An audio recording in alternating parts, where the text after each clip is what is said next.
أعوذ بالله من الشيطان الرجيم. بسم الله الرحمن الرحيم. أتى أمر الله فلا تستعجلوه سبحانه وتعالى عما يشركون. ينزل الملائكة بالروح من أمره على من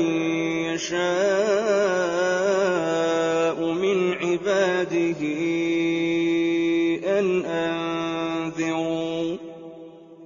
أنذروا أنه لا إله إلا أنا فاتقون. خلق السماوات والأرض بالحق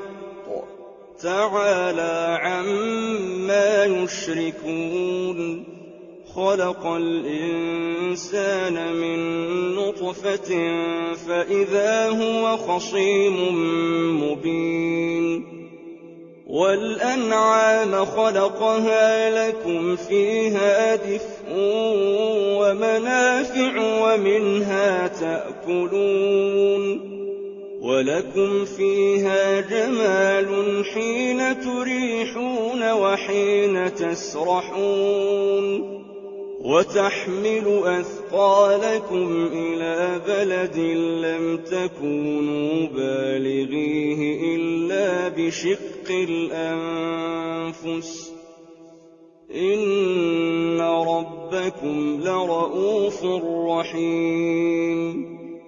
والخيل والبغال والحمير لتركبوها وزينة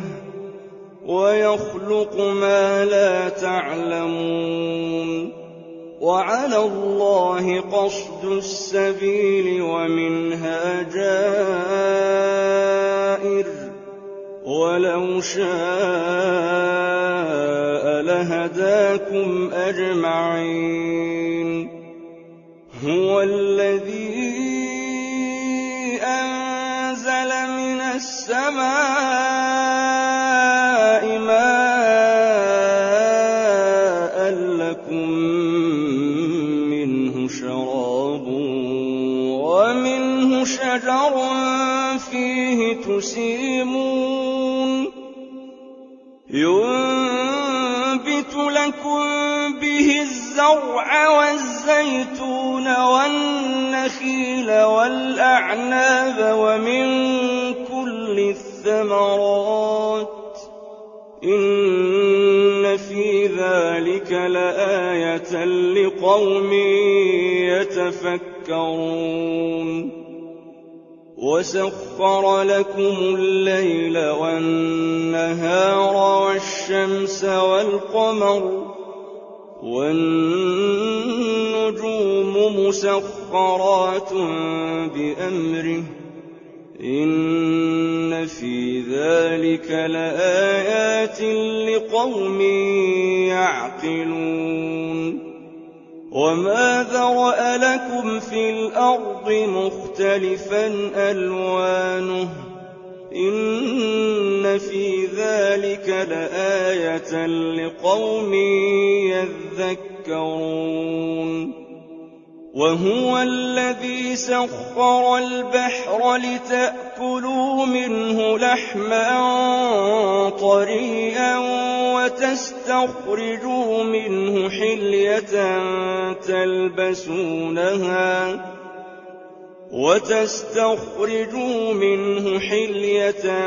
تلبسونها وترى الفلك مواخر فيه ولتبتغوا من فضله ولعلكم تشكرون.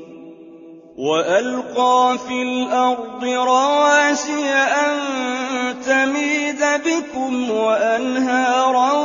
وسبلا لعلكم تهتدون. وعلامات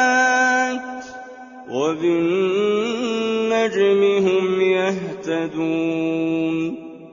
أَفَمَن يَخْلُقُ كَمَن لَّا يَخْلُقُ ۗ أَفَلَا تَذَكَّرُونَ وَإِن تَعُدُّوا نِعْمَةَ اللَّهِ لَا تُحْصُوهَا ۗ إِنَّ اللَّهَ لَغَفُورٌ رَّحِيمٌ وَاللَّهُ يَعْلَمُ مَا تُسِرُّونَ وَمَا تُعْلِنُونَ وَالَّذِينَ يَدْعُونَ مِن دُونِ اللَّهِ لَا يَخْلُقُونَ شَيْئًا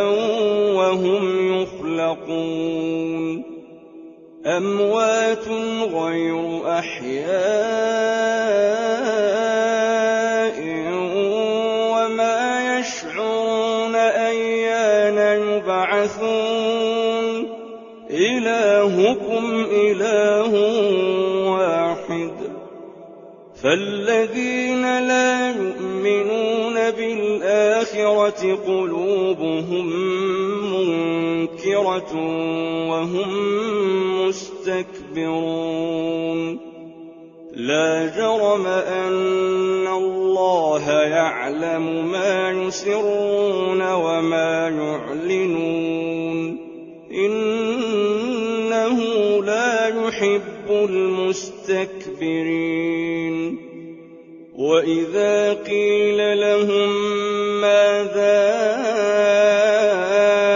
أَنزَلَ رَبُّكُمْ قَالُوا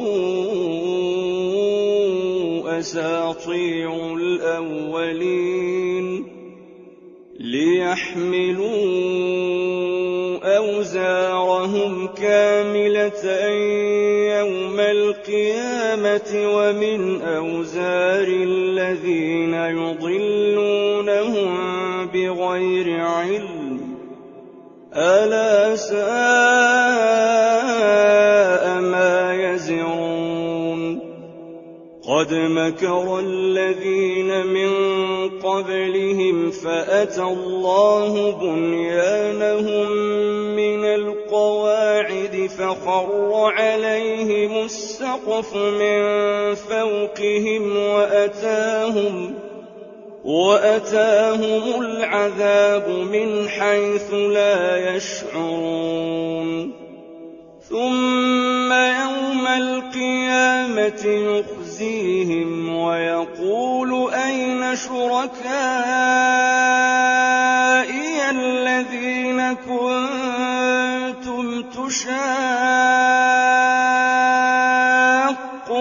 فِيهِمْ ۚ قَالَ الَّذِينَ أُوتُوا الْعِلْمَ إِنَّ الْخِزْيَ الْيَوْمَ وَالسُّوءَ عَلَى الْكَافِرِينَ الَّذِينَ تَتَوَفَّاهُمُ الْمَلَائِكَةُ ظَالِمِي أَنفُسِهِمْ فَأَلْقَوْا السَّلَمَ مَا كُنَّا نَعْمَلُ مِن سُوءٍ بَلَىٰ إِنَّ اللَّهَ عَلِيمٌ بِمَا كُنتُمْ تَعْمَلُونَ فَادْخُلُوا أَبْوَابَ جَهَنَّمَ خَالِدِينَ فِيهَا فَلَبِئْسَ مَثْوَى الْمُتَكَبِّرِينَ وَقِيلَ لِلَّذِينَ اتَّقَوْا مَاذَا أَنزَلَ رَبُّكُمْ قَالُوا خَيْرًا لِلَّذِينَ أَحْسَنُوا فِي هَٰذِهِ الدُّنْيَا حَسَنَةٌ وَلَدَارُ الْآخِرَةِ خَيْرٌ وَلَنِعْمَ دَارُ الْمُتَّقِينَ جَنَّاتُ عَدْنٍ يَدْخُلُونَهَا تَجْرِي مِن تَحْتِهَا الْأَنْهَارُ لَهُمْ فِيهَا مَا يَشَاءُونَ كَذَٰلِكَ يَجْزِي اللَّهُ الْمُتَّقِينَ المتقين الذين تتوفاهم الملائكة طيبين يقولون سلام عليكم ادخلوا الجنة بما كنتم تعملون هل ينظرون إلا أن تأتيهم الملائكة أو يأتي أمر ربك كذلك فعل الذين من قبلهم وما ظلمهم الله ولكن كانوا أنفسهم يظلمون فأصابهم سيئات ما عملوا وحاق بهم ما كانوا به يستهزئون وقال الذين أشركوا لو شاء الله ما عبدنا من دونه من شيء نحن ولا آباؤنا ولا حرمنا من دونه من شيء كذلك فعل الذين من قبلهم فهل على الرسل إلا البلاغ المبين ولقد بعثنا في كل أمة رسولا أن اعبدوا الله واجتنبوا الطاغوت فمنهم من هدى الله ومنهم من حقت عليه الضلالة فسيروا في الأرض فانظروا كيف كان عاقبة المكذبين إن تحرص على هداهم فإن الله لا يهدي من يضل وما لهم من ناصرين وأقسموا بالله جهد أيمانهم لا يبعث الله من يموت بلى وعدا عليه حقا ولكن أكثر الناس لا يعلمون ليبين لهم الذي يختلفون فيه وليعلم الذين كفروا أنهم كانوا كاذبين إنما قولنا لشيء إذا أردناه أن نقول له كن فيكون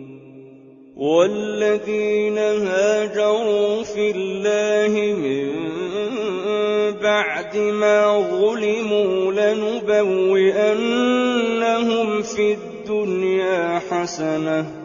ولأجر الآخرة أكبر لو كانوا يعلمون الذين صبروا وعلى ربهم يتوكلون وما أرسلنا من قبلك إلا رجالا نوحي إليهم فاسألوا أهل الذكر إن كنتم لا تعلمون بالبينات والزبر وأنزلنا إليك الذكر لتبين للناس ما نزل إليهم ولعلهم يتفكرون أفأمن الذين مكروا السيئات أن يخسف الله بهم الأرض أو يأتيهم العذاب من حيث لا يشعرون أو يأخذهم في تقلبهم فما هم بمعجزين أو يأخذهم على تخوف فإن ربكم لرءوف رحيم أولم يروا إلى ما خلق الله من شيء يتفيأ ظلاله عن اليمين والشمائل سجدا لله وهم داخرون ولله يسجد ما في السماوات وما في الأرض من دابة والملائكة وهم لا يستكبرون يخافون ربهم من فوقهم ويفعلون ما يؤمرون وقال الله لا تتخذوا إلهين اثنين إنما هو إله واحد فإياي فارهبون وله ما في السماوات والأرض وله الدين واصبا أفغير الله تتقون وما بكم من نعمة فمن الله ثم إذا مسكم الضر فإليه تجأرون ثم إذا كشف الضر عنكم إذا فريق منكم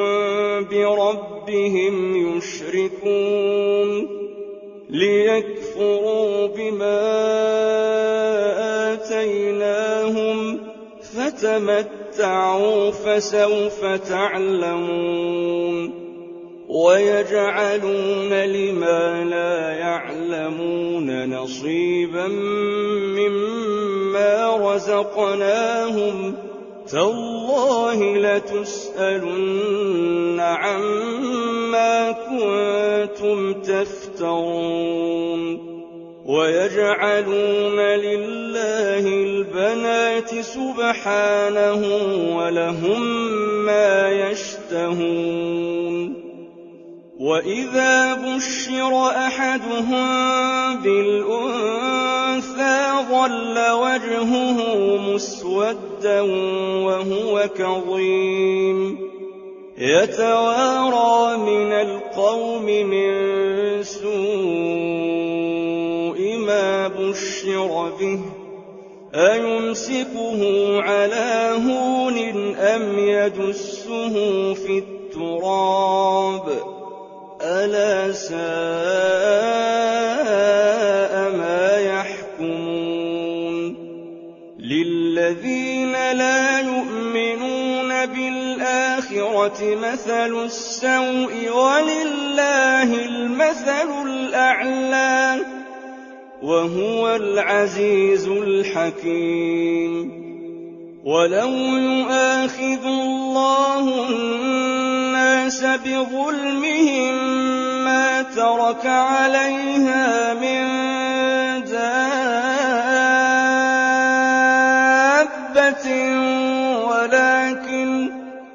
ولكن يؤخرهم إلى أجل مسمى فإذا جاء أجلهم لا يستأخرون ساعة ولا يستقدمون يستقدمون ويجعلون لله ما يكرهون وتصف ألسنتهم الكذب أن لهم الحسنى لا جرم أن لهم النار وأنهم مفرطون تالله لقد أرسلنا إلى من قبلك فزين لهم الشيطان أعمالهم فهو وليهم اليوم ولهم عذاب أليم وما أنزلنا عليك الكتاب إلا لتبين لهم الذي اختلفوا فيه وهدى ورحمة لقوم يؤمنون والله أنزل من السماء ماء فأحيا به الأرض بعد موتها إن في ذلك لآية لقوم يسمعون وإن لكم في الأنعام لعبرة نسقيكم مما في بطونه من بين فرث ودم لبنا خالصا سائغا للشاربين ومن ثمرات النخيل والأعناب تتخذون منه سكرا ورزقا حسنا إن في ذلك لآية لقوم يعقلون وأوحى ربك إلى النحل أن اتخذي من الجبال بيوتا ومن الشجر ومما يعرشون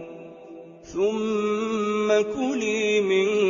كل الثمرات فاسلكي سبل ربك ذللا يخرج من بطونها شراب مختلف ألوانه فيه شفاء للناس إن في ذلك لآية لقوم يتفكرون والله خلقكم ثم يتوفاكم ومنكم من يرد إلى أرذل العمر لكي لا يعلم بعد علم شيئا إن الله عليم قدير والله فضل بعضكم على بعض في الرزق فما الذين فضلوا براد رزقهم على ما ملكت أيمانهم فهم فيه سواء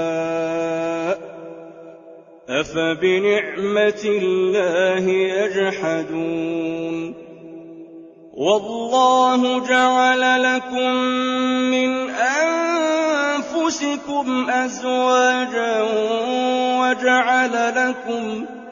وجعل لكم من أزواجكم بنين وحفدة ورزقكم من الطيبات أفبالباطل يؤمنون وبنعمة الله هم يكفرون ويعبدون من دون الله ما لا يملك لهم رزقا من السماوات والأرض شيئا ولا يستطيعون فلا تضربوا لله الأمثال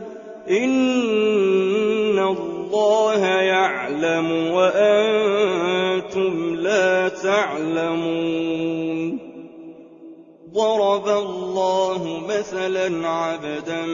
مملوكا لا يقدر على شيء ومن رزقناه منا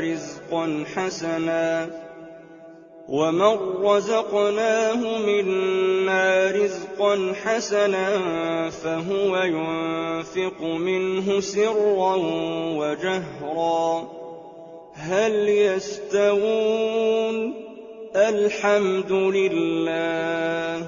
بل أكثرهم لا يعلمون وضرب الله مثلا رجلين أحدهما أبكم لا يقدر على شيء وهو كل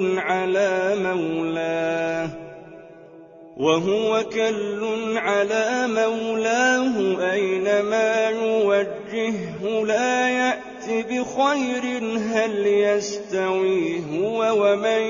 يأمر بالعدل وهو على صراط مستقيم ولله غيب السماوات والأرض وما أمر الساعة إلا كلمح البصر أو هو أقرب إن الله على كل شيء قدير والله أخرجكم من بطون أمهاتكم لا تعلمون شيئا وجعل لكم السمع والأبصار والأفئدة لعلكم تشكرون ألم يروا إلى الطير مسخرات في جو السماء ما يمسكهن إلا الله إن في ذلك لآيات لقوم يؤمنون والله جعل لكم من بيوتكم سكنا وجعل لكم من جلود الأنعام بيوتا تستخفونها يوم ظعنكم ويوم إقامتكم ومن أصوافها وأوبارها وأشعارها أثاثا ومتاعا إلى حين والله جعل لكم مما خلق ظلالا وجعل لكم من الجبال أكنانا وجعل لكم سرابيل تقيكم الحر وسرابيل تقيكم بأسكم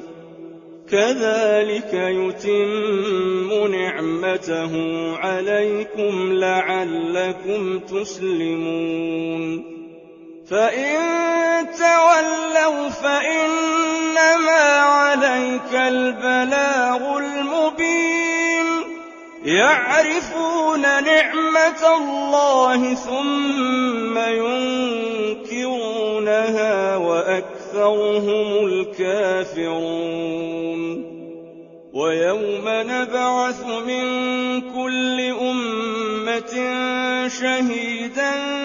ثم لا يؤذن للذين كفروا ولا هم يستعتبون تعتبون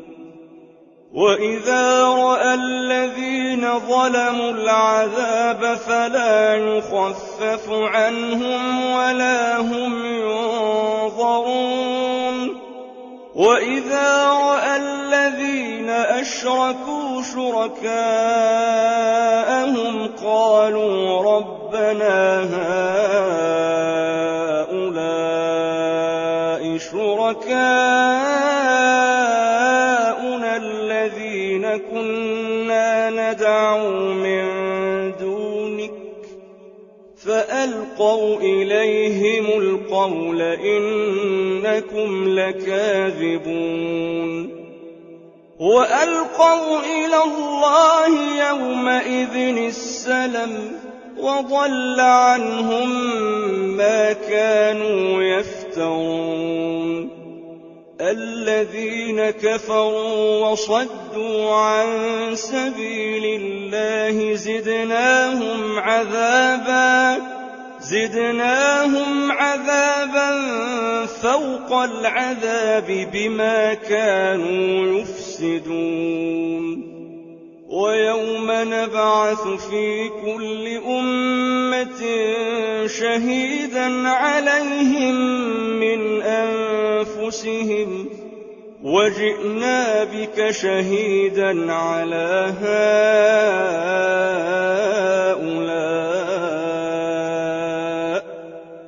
ونزلنا عليك الكتاب تبيانا لكل شيء وهدى ورحمة وبشرى للمسلمين إن الله يأمر بالعدل والإحسان وإيتاء ذي القربى وينهى عن الفحشاء والمنكر والبغي يعظكم لعلكم تذكرون وأوفوا بعهد الله إذا عاهدتم ولا تنقضوا الأيمان بعد توكيدها وقد جعلتم الله عليكم كفيلا إن الله يعلم ما تفعلون ولا تكونوا كالتي نقضت غزلها من بعد قوة أنكاثا تتخذون أيمانكم دخلا بينكم أن تكون أمة هي أربى من أمة إنما يبلوكم الله به وليبينن لكم يوم القيامة ما كنتم فيه تختلفون ولو شاء الله لجعلكم أمة واحدة ولكن يضل من يشاء ويهدي من يشاء ولتسألن عما كنتم تعملون ولا تتخذوا أيمانكم دخلا بينكم فتزل قدم بعد ثبوتها وتذوقوا السوء بما صددتم عن سبيل الله ولكم عذاب عظيم ولا تشتروا بعهد الله ثمنا قليلا إنما عند الله هو خير لكم إن كنتم تعلمون ما عند عندكم ينفد وما عند الله باق ولنجزين الذين صبروا أجرهم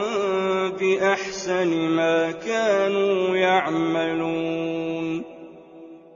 من عمل صالحا من ذكر أو أنثى وهو مؤمن فلنحيينه حياة طيبة ولنجزينهم أجرهم بأحسن ما كانوا يعملون فإذا قرأت القرآن فاستعذ بالله من الشيطان الرجيم إنه ليس له سلطان على الذين آمنوا وعلى ربهم يتوكلون إنما سلطانه على الذين يتولونه والذين هم به مشركون وإذا بدلنا آية مكان آية والله أعلم بما ينزل قالوا إنما أنت مفتر بل أكثرهم لا يعلمون قل نزله روح القدس من ربك بالحق ليثبت الذين آمنوا وهدى وبشرى للمسلمين ولقد نعلم أنهم يقولون إنما يعلمه بشر لسان الذي يلحدون إليه أعجمي وهذا لسان عربي مبين إن الذين لا يؤمنون بآيات الله لا يهديهم الله ولهم عذاب أليم إنما يفتري الكذب الذين لا يؤمنون بآيات الله وأولئك هم الكاذبون من كفر بالله من بعد إيمانه إلا من أكره وقلبه مطمئن بالإيمان ولكن من شرح بالكفر صدرا فعليهم غضب من الله ولهم عذاب عظيم ذلك بأنهم استحبوا الحياة الدنيا على الآخرة وأن الله لا يهدي القوم الكافرين أولئك الذين طبع الله على قلوبهم وسمعهم وأبصارهم وأولئك هم الغافلون لا جرم أنهم في الآخرة هم الخاسرون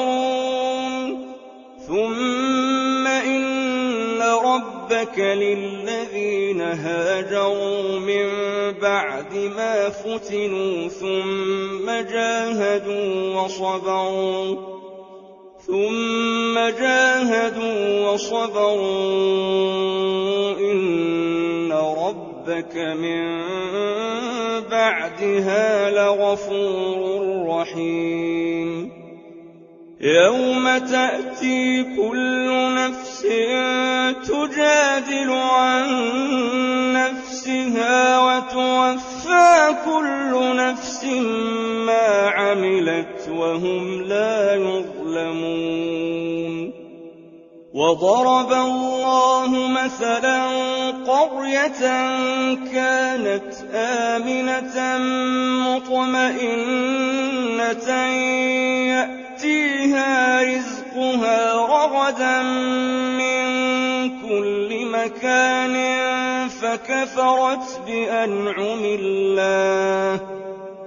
فكفرت بأنعم الله فأذاقها الله لباس الجوع والخوف بما كانوا يصنعون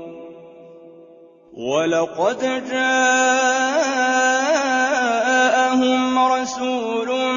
منهم فكذبوه فأخذهم العذاب وهم ظالمون فكلوا مما رزقكم الله حلالا طيبا واشكروا نعمة الله إن كنتم إياه تعبدون إنما حرم عليكم الميتة والدم ولحم الخنزير وما أهل لغير الله به فمن اضطر غير باغ ولا عاد فإن الله غفور رحيم ولا تقولوا لما تصف ألسنتكم الكذب هذا حلال وهذا حرام لتفتروا على الله الكذب إن الذين يفترون على الله الكذب لا يفلحون متاع قليل ولهم عذاب أليم وعلى الذين هادوا حرمنا ما قصصنا عليك من قبل وما ظلمناهم ولكن كانوا أنفسهم يظلمون ثم إن ربك للذين عملوا السوء بجهالة ثم تابوا من بعد ذلك وأصلحوا إن ربك من بعدها لغفور رحيم إن إبراهيم كان أمة قانتا لله حنيفا ولم يك من المشركين شاكرا لأنعمه اجتباه وهداه إلى صراط مستقيم وآتيناه في الدنيا حسنة وإنه في الآخرة لمن الصالحين ثم أوحينا إليك أن اتبع ملة إبراهيم حنيفا وما كان من المشركين إنما جعل السبت على الذين اختلفوا فيه وإن ربك ليحكم بينهم يوم القيامة فيما كانوا فيه يختلفون ادع إلى سبيل ربك بالحكمة والموعظة الحسنة وجادلهم بالتي هي أحسن إِنَّ رَبَّكَ هُوَ أَعْلَمُ بِمَن ضَلَّ عَن سَبِيلِهِ وَهُوَ أَعْلَمُ بِالْمُهْتَدِينَ وَإِنْ عَاقَبْتُمْ فَعَاقِبُوا بِمِثْلِ مَا عُوقِبْتُم بِهِ وَلَئِن صَبَرْتُمْ لَهُوَ خَيْرٌ لِّلصَّابِرِينَ وَاصْبِرْ وَمَا صَبَرُكَ إِلَّا بِاللَّهِ وَلَا تَحْزَنْ عَلَيْهِمْ وَلَا تَكُ فِي ضَيْقٍ مِّمَّا يَمْكُرُونَ إِنَّ اللَّهَ مَعَ الَّذِينَ اتَّقَوا وَّالَّذِينَ هُم مُّحْسِنُونَ